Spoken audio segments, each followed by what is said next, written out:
नमस्कार दोस्तों, मैं हूं अभिषेक पांडे और आप लोग देख रहे हैं नूरा कुश्ती। दोस्तों, यकीनन आज आप लोग भी अपने आप में बहुत ही गौरवान्वित महसूस कर रहे होंगे, बहुत ही गर्व महसूस कर रहे होंगे कि हम और आप आज एक ऐसे अभूतपूर्व ऐतिहासिक क्षण के गवाह बने हैं जब नई संसद का उद्घाटन हुआ है और उस नई संसद में वो पवित्र प्राचीनतम सेंगोल फिर से स्थापित की गई है। चोल साम्राज्य में जो राजदंड होता था, जो सेंगोल होता था, उसको आज इतिहास के पन्नों से निकालकर और मोदी जी ने फिर से हम सबके सामने स्थापित किया है। वो सेंगोल जो आज इतने सालों से 70 सालों से प्रयागराज के म्यूजियम में नेहरू जी की walking stick, golden walking stick के नाम से रखी हुई थी। खैर, अब वो इतिहास है और उस पर किसी आलोचना की अब जरूरत नहीं है, क्योंकि पुरानी चीजों को हम पीछे छोड़ते हैं और आगे बढ़ते हैं। तो आगे की बात यह है कि नए संसद भवन का उद्घाटन हो गया है। श्री विनायक दामोदर सावरकर जी की जयंती पर नए संसद का उद्घाटन करना अपने आप में यह बताता है कि मोदी सरकार के लिए सावरकर कितने मायने रखते हैं और स्वतंत्रता सेनानी कितने मायने रखते हैं। ये वो सेनानी हैं जिनको इतिहास के पन्नों में या तो दफन कर दिया गया या इनको बेवजह कलंकित करके और इनको मिटाने का एक कुत्सित प्रयास किया गया, लेकिन इनको इतिहास के पन्नों से निकालकर आज उनके जन्मदिन पर नए संसद भवन का उद्घाटन किया गया। इस नए संसद भवन के उद्घाटन में करीब 15-20 राजनीतिक पार्टियां ऐसी हैं जो शामिल नहीं हुई। पहले इन्होंने बहुत सारा प्रोपोगंडा रचा। जब ये संसद भवन बन रहा था तब ये कहा गया कि मोदी अपने लिए घर बना रहे हैं, मोदी अपने लिए 1100 करोड़ का 1200 करोड़ का घर बना रहे हैं। खैर, मोदी जी ने इस पर ध्यान नहीं दिया और संसद भवन बन गई। अब इसका उद्घाटन कौन करेगा, इस पर इन्होंने खूब सारी कंट्रोवर्सी क्रिएट की। राष्ट्रपति से कराना चाहिए, इससे कराना चाहिए, उससे कराना चाहिए, उस पर भी ध्यान नहीं दिया गया। उद्घाटन मोदी जी ने अपने हाथों से किया और कर दिया। सेंगोल राजतंत्र का प्रतीक है, ये तो लोकतंत्र है, इस पर खूब हंगामा किया गया, क्योंकि आज तक सेंगोल को नेहरू जी की गोल्डन वॉकिंग स्टिक के नाम से बताया गया था। अब जब उसको वहां से निकालकर और स्थापित किया गया तब जनता ने जाना कि ये तो हमारे जो हमारा ऐतिहासिक हमारी भव्यता है, ये उसका प्रतीक है। चोल साम्राज्य के बारे में आप लोग पढ़िएगा, बहुत गौरव महसूस करेंगे। फिर उस पर एक कंट्रोवर्सी क्रिएट की गई, मोदी जी ने उस पर भी ध्यान नहीं दिया और धूल की तरह झाड़ दिया। राजदंड को, सेंगोल को संसद भवन में अध्यक्ष की कुर्सी के बगल स्थापित कर दिया गया। अब कुछ नीच नेता ऐसे हैं जिन्होंने इस बात पे कंट्रोवर्सी क्रिएट करनी शुरू कर दी कि केवल पंडितों और पुजारियों को बुलाकर क्यों संसद भवन में पूजा की गई, हर धर्म के लोगों को क्यों नहीं बुलाया गया, हर धर्म के नेताओं को, बौद्ध को, जैन को, मुस्लिम नेताओं को, सिख गुरुओं को, इनको क्यों नहीं बुलाया गया।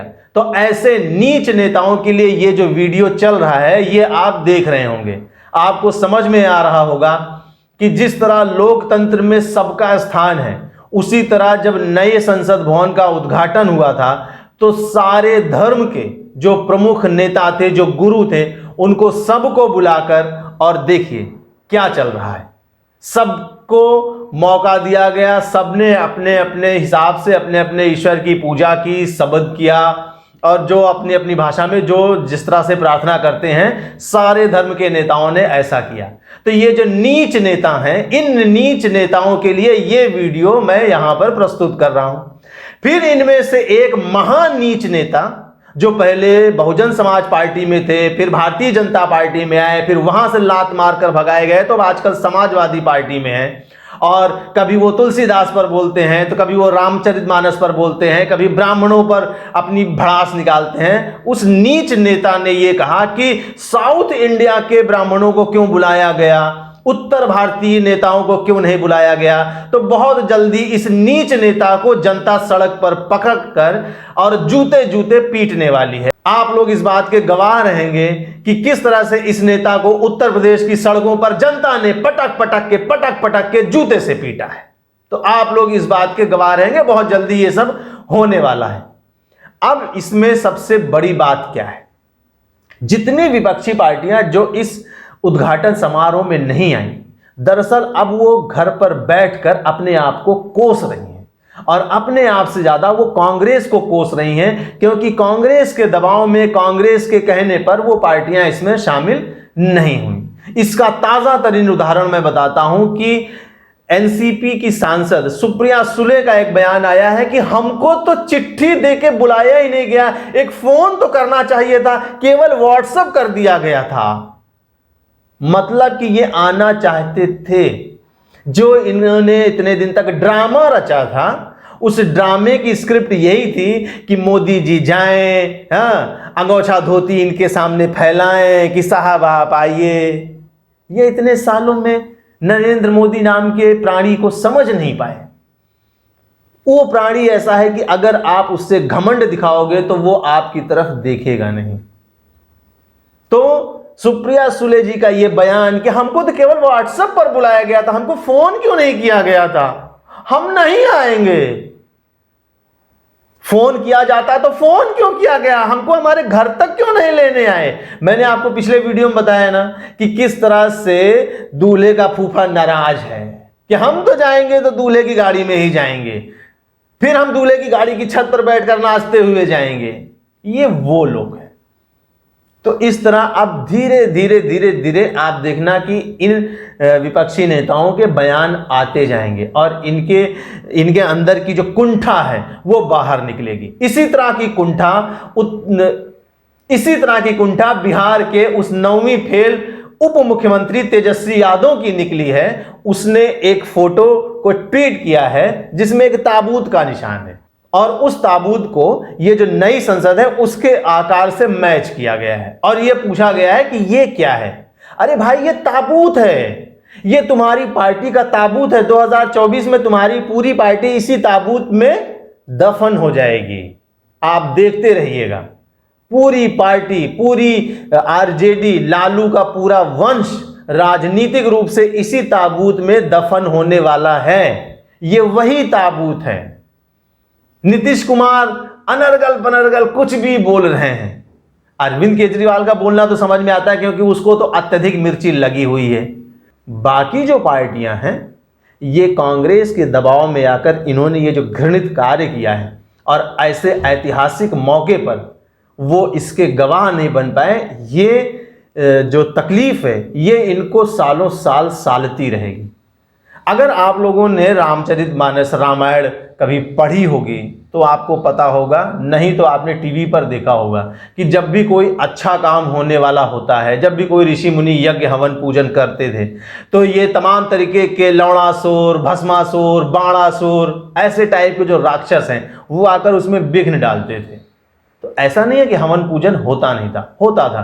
पहले इन लौड़ासुर, भस्मासुर, बाणासुर को पटक पटक के कूटा जाता था। जब कूट दिया जाता था और इसके बाद ये बिलबिलाते हुए कोने पड़े रहते थे, तब बहुत आराम से हवन पूजन होता था। तो ये जो राजनीतिक लौड़ासुर, भस्मासुर, बाणासुर हैं, इनको भी पटक पटक के कूटा गया है। अब ये एक कोने पड़े बिलबिला रहे हैं और नई संसद भवन का उद्घाटन इतने भव्य तरीके से हो रहा है। अगर आपको याद होगा 2014 में जब मोदी जी पहली बार संसद में कदम रख रहे थे तो संसद की सीढ़ियों पर उन्होंने सर झुकाया था। आज उन्होंने वो सर उस सेंगोल, उस राजदंड के सामने झुकाया है। और आपको पता है, नई संसद भवन में आचार्य चाणक्य का चित्र लगा हुआ है। वो चाणक्य जो राजनीति के पिता माने जाते हैं और अखंड भारत का मानचित्र लगा है। आप देखते जाइए, बहुत जल्दी चाणक्य के पद चिन्हों पर चलते हुए हम एक बार फिर से अखंड भारत को अपने सामने ही देख पाएंगे। धन्यवाद। जय हिंद। मित्रों, अगर आप लोगों को मेरा ये वीडियो पसंद आया हो तो प्लीज़ इसको लाइक, कमेंट, शेयर ज़रूर करिएगा और मेरे चैनल नूरा कुश्ती को सब्सक्राइब करिएगा। बहुत बहुत धन्यवाद।